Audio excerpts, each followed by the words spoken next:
farxadaadu yeysan noqon qof kala dhibkiisa isla weynida iyo kibirkana wax la mahdiyay ma aha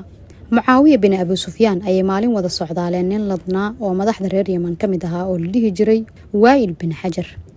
Waa'il neef geel ah buu saaran yahay halka Mucaawiya uu lugeynayo oo uu dhinac socdo geelka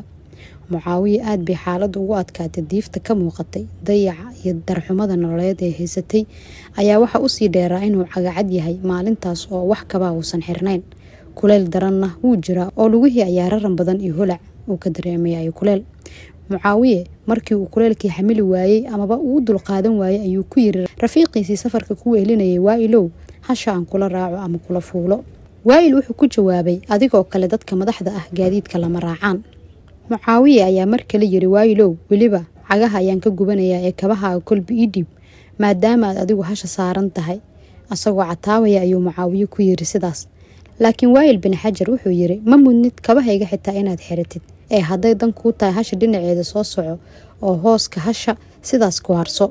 Mucaawiya maalintaas uu iska aamuso wuuna samray kuleelkii rarankii dhulkiina uu samray laakiin rarankii lugaha ka gubay mid aan ka yareen ayuu qalbiga ka dareemayay sababtoo ah hadallada yasmada iyo lidnimada ah qalbiga aadamaha way dhaawacaan adduunyadu waa meerto sanado badan ayaa ka soo wareegatay dhacdadii ilaahayna wuxuu qadaray in Mucaawiya uu noqdo madaxweynihii ummadda islaamka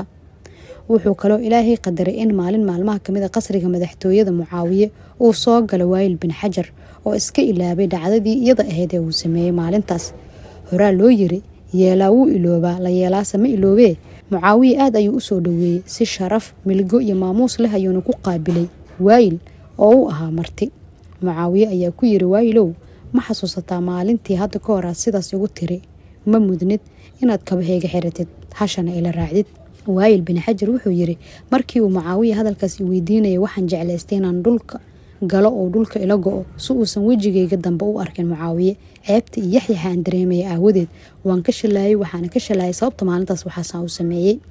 dulucda sheekadani waxay tahay aadanaha Ilaahay hadii aadan waxba ka tiri karin ka ilaali in aad ku dhibtid afkaaga iyo adinkaaga waayo way xasuusanayaan sidoo kale xayaatada iyo maalmaha adduunyaduba waa wareegto kuligeen waan wada simanahay waxyaabaha maadiga ee aan ku kala sareeno cid damaanad u haysata oo hubtay inay si haysanaysa ma jirto si taalamida kan ay ka maqan taana cid tiri waliga helimaysid ma jirto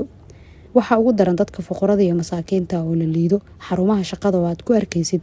gumeysi liidataan iyo xafiisyada qaarkood oo kula kaca dadka duruufaha adduunyada ay hoos dhigtay oo danta ku kaliftay inay meeshaas shaqo ka soo doontaan oo ka shaqeeyaan haddaba aan ka waantoogno ficilada xunxun oo caynkaas oo kala oo qofka bilaadanka ama maskiinka dhibaya kaas oo laga yaabay hadal yar oo aad dhahday